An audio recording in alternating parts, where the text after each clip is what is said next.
আসসালামু আলাইকুম, সবাই কেমন আছেন? আসলে আমি 1 কেজি গরুর মাংস নিলাম গরুর কালো বোনা করার জন্য। এখানে আমি একটা নলিও নিয়ে নিলাম, ভালো করে বড় করে আমি মাংসের টুকরো করে ভালো করে নিলাম। এখানে আমি 1 চা চামচ আদা দিয়ে দিলাম, রসুন দিয়ে দিলাম। এরপরে আমি দিয়ে দিলাম জিরার গুঁড়া দিয়ে দিলাম, 1 চা চামচ ধনিয়ার গুঁড়া দিয়ে দিলাম, গরম মশলার গুঁড়া দিয়ে দিলাম, 1 চা চামচ কালো গোলমরিচের গুঁড়া দিয়ে দিলাম, 1 চা চামচ আমি শাহি গরমের মশলা গুঁড়া দিয়ে দিলাম, 1 চা চামচ দিয়ে দিলাম। এরপরে এখানে আমি দিয়ে দিলাম টেবিল লাল মরিচের গুঁড়া। আমি ঝাল পরিমাণ মতন দিয়ে দিলাম, যা আপনারা আপনাদের মতন পরিমাণ অনুযায়ী অ্যাডজাস্ট করে নেবেন।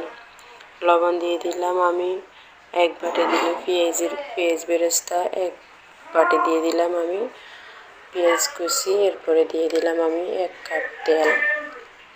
এগুলোরে ভালোভাবে মিশিয়ে ভালো করে অ্যাডজাস্ট করে নিতে হবে। ভালোভাবে সব কিছু মিশিয়ে নিতে হবে। নিয়ে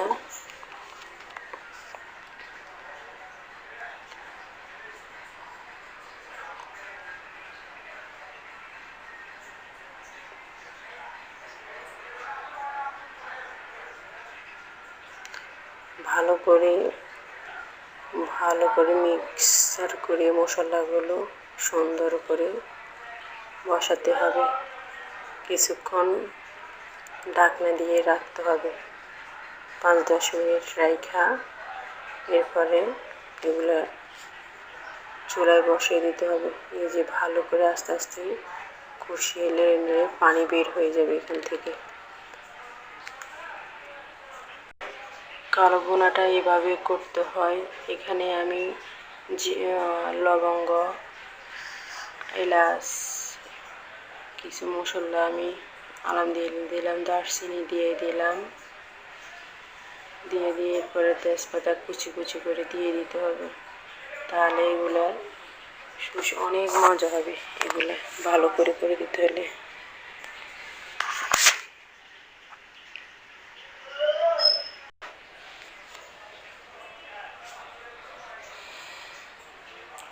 ভালোভাবে এগুলো কষিয়ে নিতে হবে। সুন্দর করে নেড়ে চেড়ে ভালোভাবে এগুলো এই পানিতে এই মাংসগুলো বড় বড় মাংসগুলো মজতে হবে ভালোভাবে। এই পানি দিয়ে সব হয়ে যাবে কালো বোনের।